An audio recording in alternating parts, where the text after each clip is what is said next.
Now, whenever there's some fuckery with this case, you know I'm going to chime right in. You know I'm going to, well, give you my opinion. And to me, we're seeing fuckery. There's an audio that has been out for about a month. It is of someone claiming to be in Dylan Mortensen's inner circle, speaking some of the things that she has told him. Now, all the YouTubers are bringing it out right now. Harsh Reality, shout out to him, by the way. Everybody's bringing it up, and they're like, oh my God, did you hear the brand new YouTube, the brand new audio?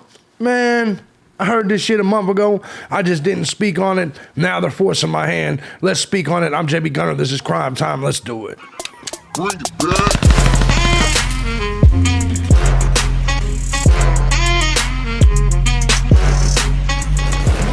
Good morning, everybody. As you guys know, I'm JB Gunner, and this is Crime Time with JB Gunner. First and foremost, before we get started, I want to say thank you to everybody that supports this channel, regardless of the method you choose, whether it's Cash App, Patreon, Venmo, PayPal. Truth is, guys, I couldn't do this each and every day as often as I do if it was not for you, the Gun Squad. So thank you guys so much for all of your support, everything. If you too find my content valuable, feel free to hit the links down below. Support the channel. You don't have to wait for the live streams. I will give you a shout out in my next video. It's just the way the shit works. You can also find my other channels down there, my news, politics, my other live stream channel, which I gotta admit, gets a little wild sometimes. Y'all know how it is. Hell, my live streams have gotten wild over here a few times. But you can find all that content down there as well. If you want to support, that's where you find. All right, so let's get right into this story. Now, I've been taking the weekend off, as I typically do, and I've been, of course, paying attention to all the UFOs and things like that that's been going on, which I'll talk about on the news channel. But also, I've been kind of lurking and seeing that a bunch of YouTubers keep bringing up an audio. And when they're talking about said audio, which we'll talk about here in just a second, ladies and gentlemen, I have been one of the people speaking out in regards to Dylan Mortensen since the very beginning. I don't believe her story. I don't care what you think about that. I don't care if you think it's victim shaming, even though she wasn't a victim of anything. I don't give a fuck what you think about it. At the end of the day, this is a shady looking bitch. At the end of the day, this shady looking bitch, well, whether she froze up or whether she was getting rid of dope, there's a reason she didn't call the police for 8 hours. Now, would that have saved their lives? No. But it might have helped actually find the killer instead of some PhD student, maybe. Are you saying that Brian Kohlberger didn't do it? I don't know. Innocent until proven guilty, I'll just say that. And it seems like a lot of you guys, almost half of you guys, also believe he'll be found not guilty. But we'll approach that when we get there. Surviving roommate who didn't call cops for 8 hours after the Idaho killings thought the noise she heard at 4 a.m. was partying, and the black-clad killer who strode past her was a guest. Huh? Say that again, JB? She thought the noise she heard at 4 a.m. was partying, and the black-clad killer who walked past her was a guest. Now, I said that previously. There's other leaks that said that exact same thing. But oddly, in the police, in the affidavit, the arrest affidavit, it said Dylan Mortensen froze for 8 hours. All you people trying to convince me that Dylan Mortensen couldn't move. The bitch just froze for 8 hours. All right, let's see where we're going with this.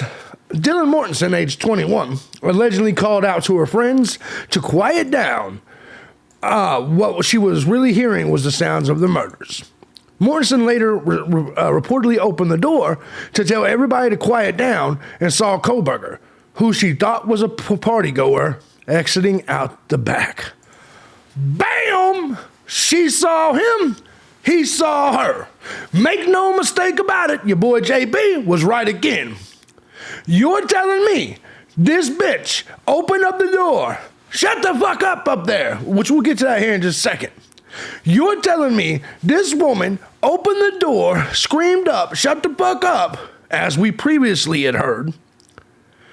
Brian Kohlberger was passing her, and you're telling me not only because of his snow vision or whatever the fuck you people say, that Brian Kohlberger not only didn't see her, but didn't hear her scream, shut the fuck up? You're telling me Kohlberger saw this woman opening the door, yelling up, shut the fuck up, and didn't kill her? Why? Oh, that's right, he didn't see her or hear her. Oh, okay. The new report counters a January affidavit that indicated Mortensen saw Kohlberger clad in black leaving the house and became frozen in fear, of course. Of course. She allegedly called out to her friends and roommates during the early morning hours of November 13th to quiet down, which is what we had heard from almost the very beginning of all of this. That she had opened the door and yelled up to shut the fuck up. She had yelled for them to quiet down. Calm down, you're being loud, she reportedly yelled around 4 a.m. In addition to, I'm trying to sleep, right here, right here. The college student then closed and locked the door, according to one report in the New York Post. After hearing some more loud noises that night, Mortensen opened her door again and saw accused murderer Brian Kohlberger, but believed him to be a partygoer. Believed he was a partygoer, so she was frozen in fear for 8 hours. God damn, she's hot. You motherfuckers keep telling me she's a dude. Y'all could go fuck yourself. Y'all could go fuck yourself. I'd bone this shit. I'd bone her to death. Bad timing for that joke, but I would. Anyways, y'all can keep saying all you want about that broad. Mortensen told law enforcement authorities she had seen a strange figure dressed in black walking past her towards the back exit of the house just after 4 a.m. on the night of the murders. That's interesting, just after 4 a.m. Authorities determined the 4 students were killed between 4 and 4:25. Police would not be called to the off-campus residence for another 8 hours. Mortensen and Funk were home at the time of the killings, but were left unharmed by the murderer. Speculators of the shocking case wonder why the surviving roommates went 8 hours between the time of the murders and when they called the police. Initial details from an affidavit released in January said that one of the surviving roommates opened the door to find the man in the mask in black, you know what I'm saying, bushy eyebrows. The witness is described as standing frozen shock phase. That's what they said.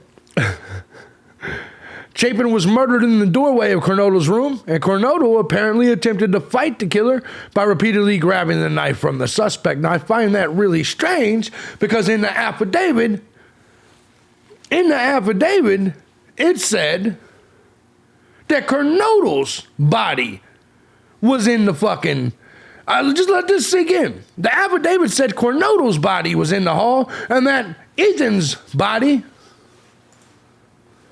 was in the back, was behind her. She had deep cuts on her fingers. Chapin apparently was slashed in the neck, is what they're saying. Man, they took care of him quick. It was recently revealed that there's a distinct possibility the judge in the Kohlberger's forthcoming trial may lift the gag order. By the way, he did not, and place on the families. Just in case you did not know, in case you do not have this news, I want to let you guys know that he indeed did not lift the gag order. Brian Kohlberger indeed was fighting for them to lift the gag order. Or for them not to keep the gag order in place. And it makes sense because he wants a fair trial. He doesn't want the victims' families out there talking. They could be potential witnesses. Let's just call it what it is. And the more people like Zaina's mom is out there talking, the better off for Kohlberger it is. He's doing the smart thing by wanting the gag order to remain in place. So if you haven't seen this, this is going to be Banfield. Let's see what she had to say on the new details. Let me tell you, it certainly does give a little bit more perspective as to why she didn't call 911 right away, perhaps. Yeah. We're told that Dylan actually mistook the noises that she'd been hearing. Remember, the affidavit said that around 4 a.m., she could hear some noises up on the 3rd floor, thought it was maybe, Kaylee playing with the dog, that video? Murphy. What the hell is that video from? Didn't think a lot more than that, but ultimately, a few What the hell moments is that later, video she heard from? a lot of noises. She opened her door and effectively kind of yelled out to her roommates, calm down, like cut it out, keep it down. You guys are being loud. I'm trying to sleep. It's late. Thinking that there were roommates horsing around. that perhaps all that noise that she was hearing was just them, being boisterous and still. Ain't it awesome when the stories keep changing? And later on, we find out that some of us, by the way, some of us took a lot of heat from a lot of you. You got to leave Dylan Mortensen alone. Fuck, suck my dick. Now, what is all you pro Dylan people, what are you going to say?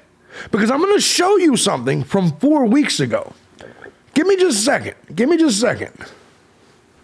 In party mode. It was late Saturday night, early Sunday morning. So she then closed her door and went back to bed, but within minutes, perhaps sort of roused again by noise, opens the door again, was going to say something again to the effect of, keep it down already. It's the middle of the night. And that's when she sees the figure coming towards her. Now, this has been a big bone of contention for a lot of people. Why, if you saw some shadowy, terrifying figure walking towards you, would you just close your door and go back to bed and not call the police? And that's because she thought it was a party goer, which meant she was not frozen in fear for 8 hours. That's what that means. Now, the new question is why didn't Brian Kohlberger kill her when she was screaming? That's the new question. Same question, but here you go. And the characterization to the source who spoke directly with her after the murders is that she didn't think that figure was anything other than just part of the horsing around. Maybe one of the partiers, maybe somebody who was a friend of one of the other roommates that was making all the noise. But it, startled her nonetheless to see a man in the middle of the night, dark, walking towards her. Now, Thank you for... I want you to understand, Banfield's been on some shit. Now, I'm going to show you where the source of this information came from, and I'm going to let you decide for yourself. If you look at any of these YouTubers, they're now acting as if this is brand new audio that you're about to see here in just a second. Because what I'm about to show you is we're going to go look at a website, a YouTube channel, by the name of Predator or Prey. This video right here is 4 weeks old. But everybody keeps talking about, like, this is the new shit, that new shit. I've heard everyone say this is that new shit. I heard people in Grizzly True Crimes chat saying it. I heard Harsh said it. Everybody is talking about this audio as if this is some new shit. We're going to listen to it. This is going to be from someone that claims to be. I want you to listen, though, because we're starting to get some of these details leaked out. Let me also show you this, though. Before we jump too quick and show Banfield and News Nation some love, I want you to understand, one of the recent stories that she ran, she ran, and her source was this person right here I'm about to show you. I'm about to show it to you right now, fucking loads. Sorry, I don't know why this thing takes so long when I'm dealing with TikTok. Well, that's that China shit, I would imagine. But this person that you're about to see right now is one of Bashley Banfield's sources. So, what did I do? Oh, Lord have mercy. Over the next couple of days, weeks, months, who knows, if you care anything about Maddie, Ethan, Kaylee, Xana, or me. Yeah. This is one of Banfield's sources. Maybe you don't even follow the Idaho case, but you follow my page. I have a YouTube page. It is called My Hen Life. And I didn't think I was going to launch my plan, which was just going to be a page where we talk about healing, mending, Yeah. and getting the best out of life, getting the most out of life, Yeah. getting the most out of the moment, getting the most out of this existence. You live out in Vegas, don't you? Don't do it, JB. Go. It's Inside on joke. my Inside second joke. TikTok page under the bound. I didn't want to mix a lot of it over here because I've been left with pie on my face by repping a YouTuber who I found out so much about that was bad. Bad. That YouTuber's actually trying to get me arrested. Yeah. So I haven't mixed a lot on my regular page. I started that second page. So if you're following the Idaho case and Ashley Banfield and all that, talking about Brian Koberger being fired. Yeah. By the way, this is the woman who was the source of the firing. This is the woman that was the source of the firing and the termination letter. I told you. Do you believe the termination letter was real? I just had problems with it a second ago in the last video. And even if it was real, it wasn't a big deal because we found out that he was not actually terminated until after he was arrested. Let's continue. So over on the YouTube page that I told you about, there is a video of me reading the letter, the termination letter. Ooh. I am all over the place, and right now I'm talking to you guys that actually follow me on this page. I don't. Genuinely love and care about me. Side note, Yeah. that was the beginning. I finally slept last night. Excuse me, because my voice has been hoarse for a while. Yeah. That was the beginning. This is, of very little sleep. No kidding. When I finally slept, it was like 50 hours with no sleep. So my body is tired and all of that. So, guys, just if you love me, support me, like and subscribe.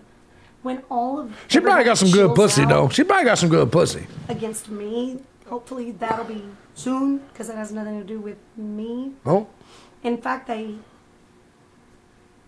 let's just say there's more than one source. There's 3. Well. And so, like, everybody can chill out about me. Like, the people who hate me can just not watch it. But if you love me, can you be really compassionate and know that I was, like, about to lose my mind? About to. Come over and watch the video, like and subscribe, share, whatever. I'll be back to I'll start my regular content soon on that page. Thank you. So. Well, so that is the type of source that Banfield, and I love Banfield. That's where Banfield gets her information from. Look at it. We're done with that one. So now what we're going to do, speaking of speaking of other people, listen. There's people out there like Jennifer Coffendorfer, a former FBI agent. I want you to just see this because people are now starting to discuss this. Jennifer Coffendorfer says affidavit said frozen in fear, so I believe she was terrified. I hate when they stick to their guns here, right? She then goes on to say the only issue is this statement. This shows she didn't think any of the above the third time. She didn't think any of the above the third time she opened the door. Dylan is a crucial witness. She puts a male intruder at the scene. Dylan likely is interviewed for hours out of context to say what the source said was related to the third time Dylan opened the door. Trust the facts and the affidavit. For those judging Dylan, see below. So I want you to understand, there's people like Jennifer Coffendorfer. There's a lot of people that are still pro-Dylan. She's a victim. She was frozen in fear. That FBI agent really believes that shit, right? You see, some of the sources that Banfield gets, and I also want to show you, and we're going to now go to this. We're now going to go to the audio from a dude that claims to be his girlfriend is really good friends with Dylan Mortensen. Now, you can choose to believe this, but this was done a month ago. All the YouTubers, including Banfield and shit, are acting like this is fresh or hot on the streets. In fact, I bet you, I think I even saw, what's his name? What's his name? The Drunk Turkey Show? I think he even went over this like it was some new shit, right? I think so. I'm not 100% sure. Let me see here. And that's no offense to him at all.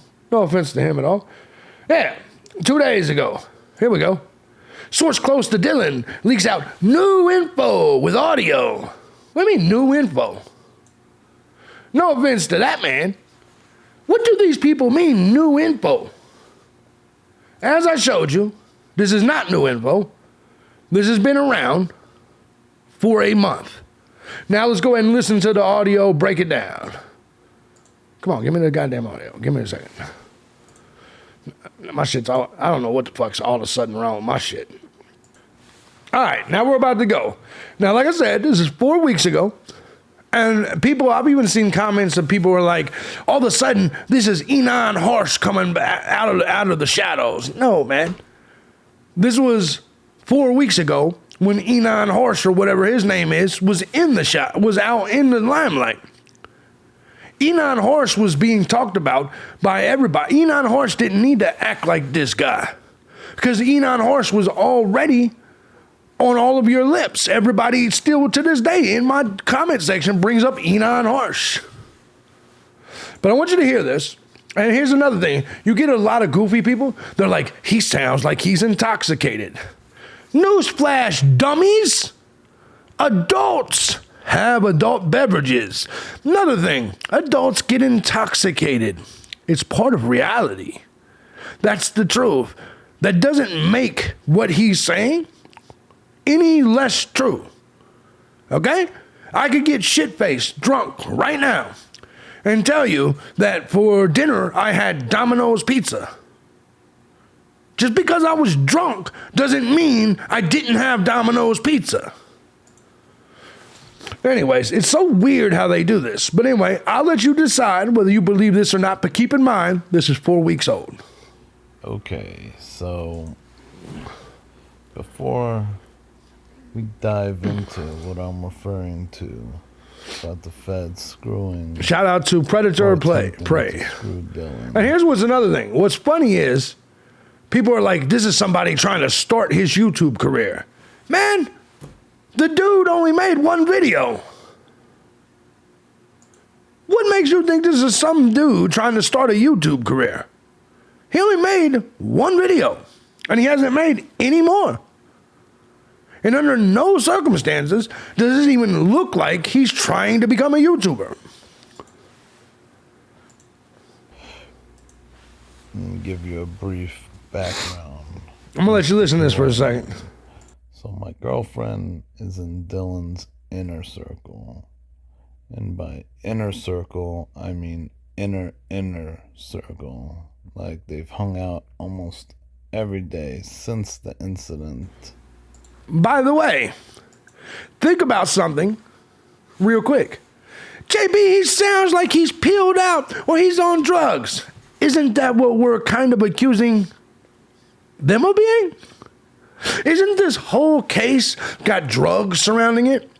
Are you really surprised to hear that the boyfriend of someone that's really, really close and in Dylan's inner circle maybe sounds like a pillhead? Are you that surprised? I know I'm not. Dylan probably sounds the exact same way. Occurred. And I've seen her a plethora of times as well. So you're going to notice I'm not going to use words like allegedly, supposedly, because all of this is actual, first-hand, factual information.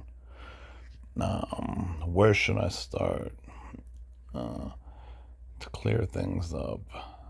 First of all, there's a lot of misconception about Dylan suffering from PTSD or Here we go. trauma. Listen. Any of that. None of that is accurate. Nobody thought she was, other than the fucking people that believe that horse shit ass affidavit. She was frozen in fear for 8 hours. I didn't believe that at all. In fact, when we try to console Dylan after the incident, listen. She's the one that was laughing at me and my girlfriend and I, talking about we're so weird, and we tried to give her a hug and stuff. They tried to console Dylan afterwards, and she was like, y'all are fucking weird. Let that sink in. I believe it, by the way. Something about this hasn't felt right. Now, granted, I don't know if I believe this guy is part of that or not, but considering this has been out for a long time, And the slow ass media and the slow ass YouTubers, they're just now latching on, being like, look what kind of breaking news I got. You know, there's been plenty of people that could have came out and said, nah, this ain't. Remember, this was before the gag order. This is before the gag order. Just saying. So she's still the same old Dylan. She's had a rough life growing up. She's been through a lot. She doesn't have PTSD and didn't suffer any trauma.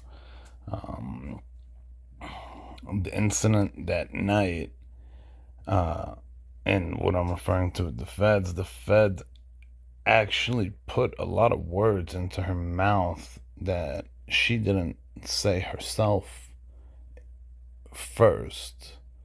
So there was a lot of leading statements. Feds were leading her, and I believe that wholeheartedly. I don't know if you guys believe it, but nothing about Dylan's position on any of this made sense. The fact that she was left to survive, the fact that she didn't call for 8 hours, the fact that she called friends and shit first. Are you surprised by any of this? I know I'm not. Now, I don't know how legit this source is, but it seems to me like Ashley Banfield finds it legit, so I don't know. That they were insinuating to her, and she was really scared the first few days, obviously, after the incident occurred. So, like, the reason none of it makes sense in the affidavit is because it didn't really happen that way. Bam! So she never stood there shocked when she saw the individual. Bam! She was just standing in her doorway, like, you know, like anybody who opens the door. Bam! It was just, you know, she opened the door and yelled at Ethan and Xana, and who she thought was their friend. She yelled at them to be quiet. Bam!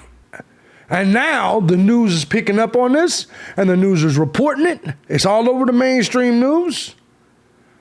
This one's been sitting in my pocket for a long, long time. I just didn't. It's one of those things, I don't believe everybody when they say shit like this. But now that everybody's reporting on it and acting like it's breaking news, just now happening now, I just want you to see things for what they are. That's it. That's what was going on with that situation. And she just went back into her room. She locked the door like usual. And, you know, went to sleep. Everything was quiet after she yelled at them. So she didn't think anything of it. For everyone who's creating these random stories about her being shocked or traumatized, Bam! she didn't realize anything was going on. And it might sound crazy, it might sound dumb, but she really had no clue anything was going on. And I believe that. That makes sense. If she had been out drinking the night before, maybe she was as peeled out as this dude sounds like he is. Listen, I've been around all types of people. The dude that's talking right now, everybody like, he sounds drunk. No, he sounds peeled out. And to be perfectly honest, I bet you a lot of college kids are doing that type of shit. Just to be honest. Being a little loud, so she yelled at them to be quiet. And that's it. She locked her door and she just went back to her room. You know, and she didn't want to be nosy or anything.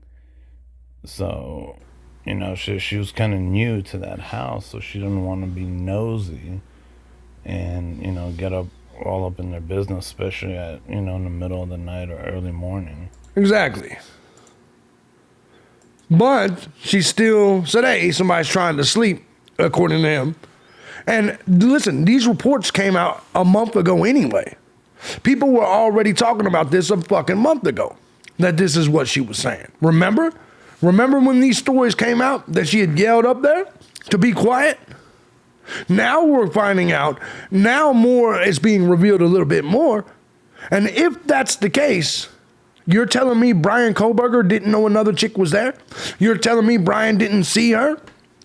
You're telling me Brian was so worked up he didn't give a fuck about the bitch that was screaming? Shut the fuck up to people? Come on, man. Come on. So it's as simple as that. Everyone trying to blow that whole situation into something that's not.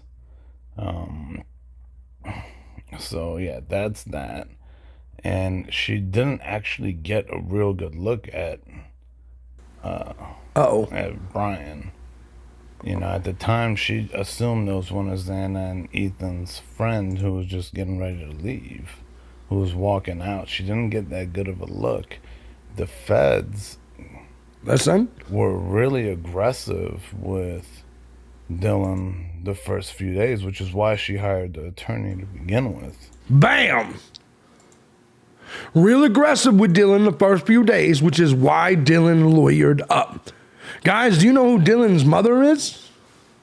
It's actually not very surprising at all that Dylan Mortensen lawyered up. Her mother probably gave her legal advice to do so. Because I believe her mother's a lawyer, if I'm remembering right. Now, don't get me wrong. You'll get the piss ants like Jonathan Lee Riches that's running out here trying to dox everything about the family tree, getting into whether the dad. I heard Jonathan the other day say, yeah, she's had a rough life. Her father wasn't the best guy. He's been distant. No, he hasn't. It's just strange. But he's a bad guy. He's been sued twice, and it's really funny to hear him talk about lawsuits, right? And got divorced. If that's what makes somebody a bad guy, well, I'm the fucking devil.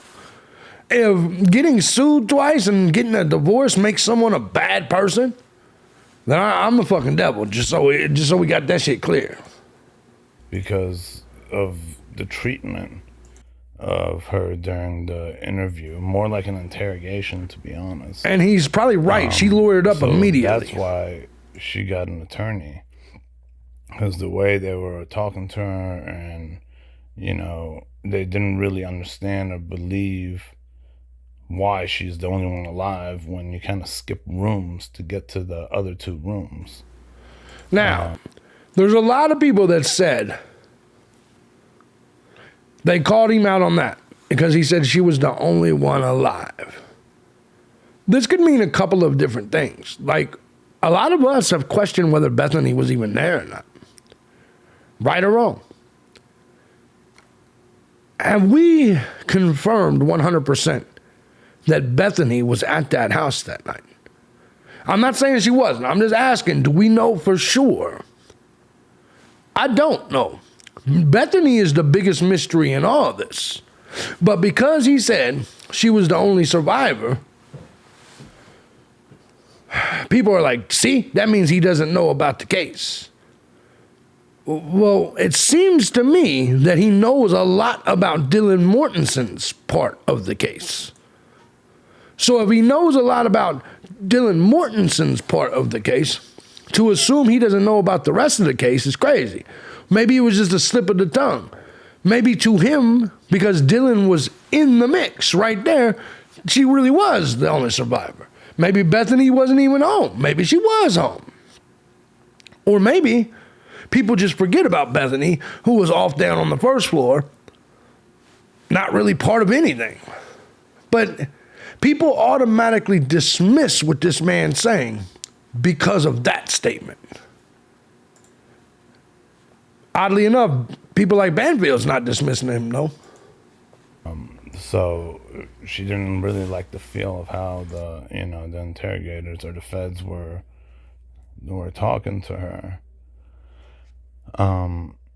And within like a few days after the incident, they approached her with pictures of Brian. I was like, is this the guy? Do you think this is the guy? This is that? Now that's an interesting statement. Within a few days of talking to her, they approach her with pictures of Brian Kohlberger. But yet December 7th, they tell us to look out for a white Elantra, right? Now this is where my bullshit meter goes off a little bit. Now, we found out that they knew who Brian Kohlberger was way before the arrest. Remember, there was statements that Bethany and this woman, and Dylan, had pointed out Brian Kohlberger in a lineup on November 30th. But yet December 7th, they told us to look out for a white Elantra, or whatever the fuck it was called. December 30th, an arrest was made. See how all these times are goofy? So I actually do not disbelieve him. Because remember, we did not know that they knew who Brian Kohlberger was all the way back on November 30th. That's all I'm saying. And if you really think about it, when he says just a few days later or whatever, that could be what he means. He could be talking about the photo lineup that she picked. That could be what he means. Definitely, I'm right. And they were almost leading her to believe this has to be the person. And she wasn't really sure. She really wasn't sure. Those words in her mouth. It's almost like, you know, they were insinuating it so much to where she was like, I think, no, it's definitely him. And that's when they just kind of like ran with it. So what you see in the affidavit is, it didn't play out that way.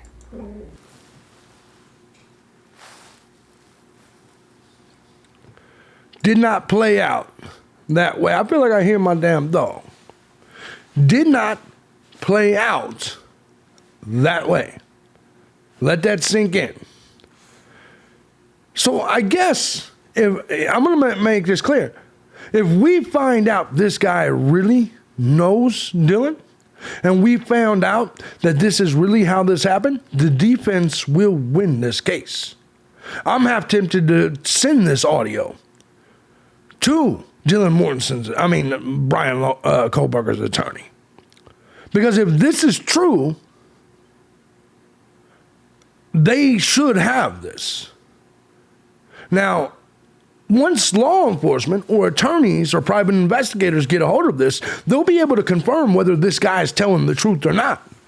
See, you and me here on YouTube, we don't have the ability to confirm that. They do. And I think they should at least try. See if that was my damn dog. Man, it's the middle of the night. I gotta be hearing shit, right? Anyway, let's roll it.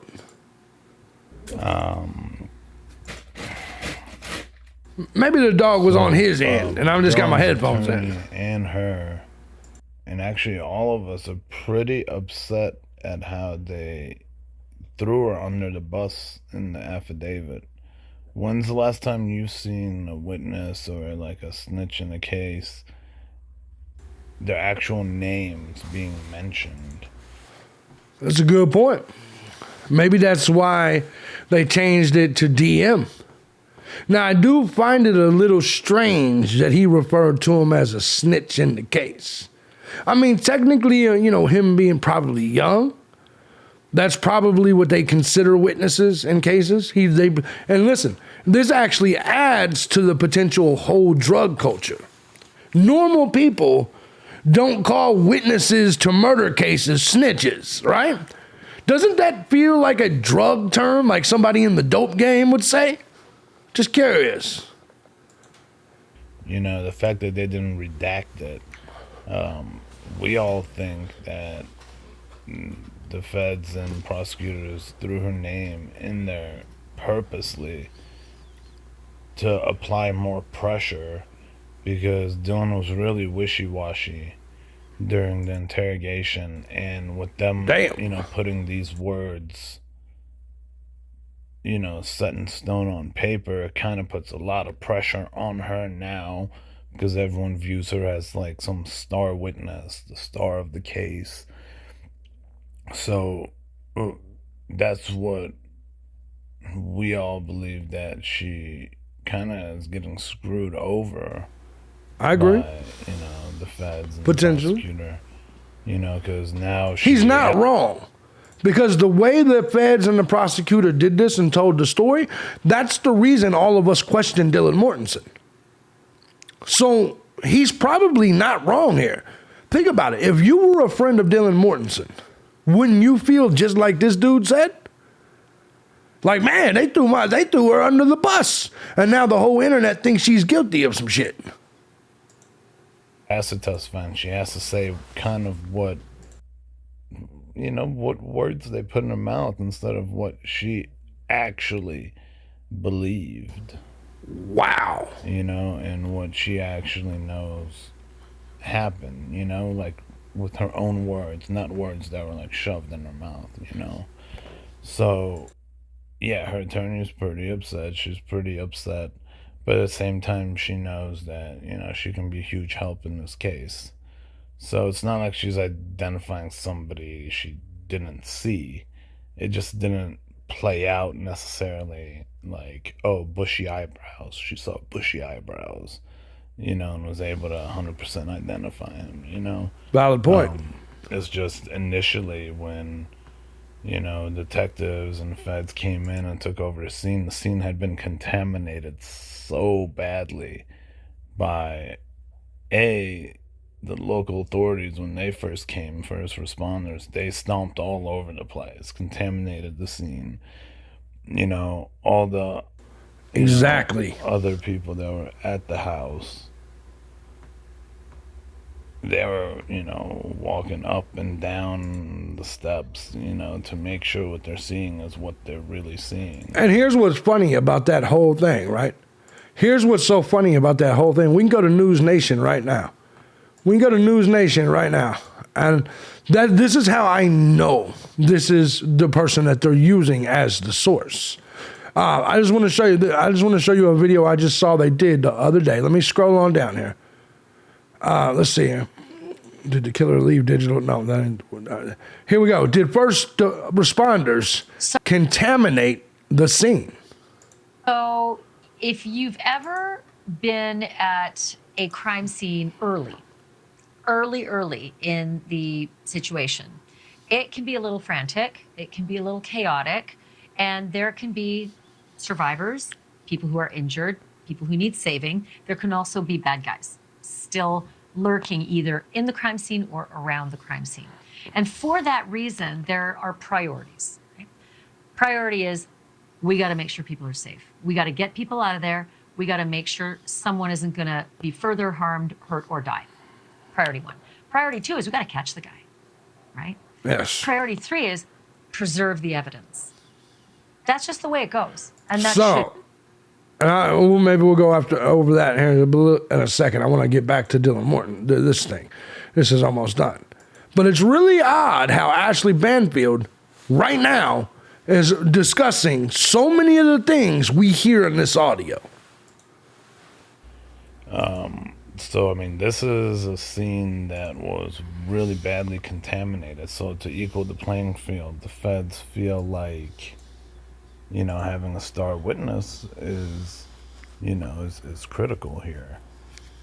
4 weeks ago. But just the way she was being interrogated initially was, it's kind of crazy. It's not what you guys think. They weren't being all sensitive. And by the way, this says, if you read this, right, it says the facts in this video the facts in this video has received prior permission from Dylan Mortensen herself to be shared with the masses. There's plenty of other details and information she has allowed me to release, but this was the most important fact that she wanted to clear up first. There's 4 shocking details. She has been specifically introduced. There's 4 shocking details she has been specifically instructed by the prosecutor that she cannot release. Hopefully this helps clear a lot of speculation going around YouTube. Listen, there are 4 shocking details that she has been specifically instructed by the prosecutor that she cannot release, is what this man is saying. And gentle to her. They were really accusatory and kind of, pressured put the press on her. Thought that she might have something to do with it because it just didn't make sense to them why she's the only one alive. Damn. And on top of that, didn't see anything or really hear anything. She didn't want to be nosy, didn't want to, get up in her roommate's business. She told him to be quiet. The last thing that crossed her mind was people are getting slaughtered next door and upstairs, Exactly. So, I think that's pretty much everything I've covered. So, yeah, just to go over the whole, suffering trauma, she was shocked as she saw him walk past her. Like, it's not as dramatic as you guys think. He was already halfway towards the kitchen and walking out. And for all of y'all that are scratching your heads, yes, police do lie. They've kind of thrown everybody around the ringer through this whole case from the very start. And you have to think about it. Why would a survivor, a victim, have to hire an attorney? Good point. Obviously, they were mistreating her pretty badly. That's a good point. Why would the survivor and slash victim, as he called it, have to hire an attorney? That's an outstanding point. Interrogating her, and especially now throwing her name in the affidavit like that. That's all because they're pretty upset she hired an attorney to begin with.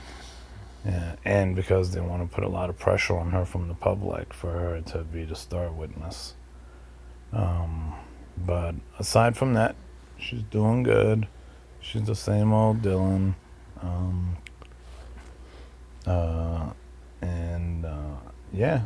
There's no trauma, PTSD, anything. She really feels for, her friends who are deceased, and she does beat herself up a little bit about not being more involved in the situation that night. But realistically, something like that's not going to cross your mind that something like that's taking place in your house. So yes, she does feel for the family, and she's really saddened by the whole situation. But as far as her as an individual, she's still the same person. She's not like a traumatized individual, So, yeah, I think I pretty much covered everything. And, I think so too. let's see. Yeah, no, that's everything.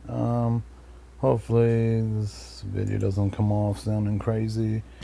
And clears up a lot of the questions everybody has. Absolutely. Right. Once again, I will remind you, this video is 1 month old. January 13th. This is a video that is 1 month old. But everyone else is trying to make it sound like it's brand new. And Banfield seems to have been listening to this. Let's hear her out on the contamination of the crime scene a little bit more. Should be the way it goes, right? You got to save people first, and then you got to catch the guy second to save more people. And then you got to make sure if you don't have the guy, you eventually get the guy, and you keep the guy behind bars, preserving the evidence. So with that said, I got a little bit more exclusive reporting I want to give your way. It's important you have that context. And again, this comes from sourcing close to the investigation. Does it? All right. That the first responders who responded to 1122 King Road on that horrible overnight morning incident in November 13th, they were not wearing protective footwear, booties, right? Yeah. Probably normal. If you think about what first responders do, they save lives. They don't go in to investigate crime scenes. They go in to save lives. And they're in a hurry. And evidence gathering and preservation is not their bailiwick. Just isn't. They save lives. And so when the first responders, according to our sourcing, got to the house, they encountered a chaotic situation and were unclear as to exactly who might be still alive or whether there was a danger still lurking. And they went in fast. And for that reason, they tracked snow melting chemicals in from the driveway and parking lot into the home and thereby potentially disrupted the retrieval of footprint evidence. So I want to bring in Larry Koblinski, who is a forensic scientist, professor emeritus. There we go. God, he's looking rough. Anyway, I can sit there and show you all them videos all day. The moral of today's story is that I don't think we're being told the truth by law enforcement. They didn't tell us the truth from the beginning. Think about it. They already knew they were going to go after Kohberger. They already knew that the white Elantra belonged to him. Prior to December 7th, when they told you and me to be on the lookout for the white Elantra. Remember that? They already knew about Kohberger. They already knew he had a white Elantra. They already knew all this because they did a photo lineup with Dylan Mortensen on November 30th. Right or wrong? Now, the question still has to be, why didn't Brian Kohberger kill Dylan Mortensen? Everybody's saying she opened the door and screamed up the stairs to shut the fuck up. Why didn't Brian Kohberger kill Dylan Mortensen? Why did Dylan Mortensen wait 8 hours? Why does everybody in this case sound like they're on drugs or dope fiend out? Huh? Just curious. Guys, I want to know what you think. Do you think that audio was real? What are your thoughts on this whole situation? Are you one of those people that believe we should never question Dylan Mortensen? Fuck you and fuck Dylan. I'm just being dead honest. To me, she seems like a shady skank. It is what it is. You don't have to agree. You don't have to like it. And I get it. But she's a survivor. A survivor of what? She was never attacked. She was a victim. A victim of what? She was nothing happened to her. More than likely, she was spending those hours getting her story straight and dumping off dope. Getting shit out the house, cleaning it up a little bit, right? I'm curious what you guys think. Let me know in the comments section. If you like what I do here and you find value in my content, feel free to hit the tip jar down below. All the links are down there. Support the channel. Join the Gun Squad today. I love you guys. It feels good to be back Monday morning. You got another video coming soon. Of course, I'll be live on all my other channels here in a little bit. That's not for all of you. Some of you guys are snowflakey as shit. Just letting you know. And we have seen that a few times with some of you guys trying to transition over to my politics and personal channel and be like, oh, shit. It's really weird how you guys will go over there against my warning and then get mad at some shit and unsubscribe from even this channel. That's weird. Fuck you, JB. You warned me not to come here, but I came here and now I'm triggered and mad. Now I'm unsubscribing from the True Crime channel as well. Well, it's because you're the stupid bitch. Stupid bitch. Anyways, I'm JBgunner. This is Crime Time. I'll see you guys in a little bit. Be cool. Be cool.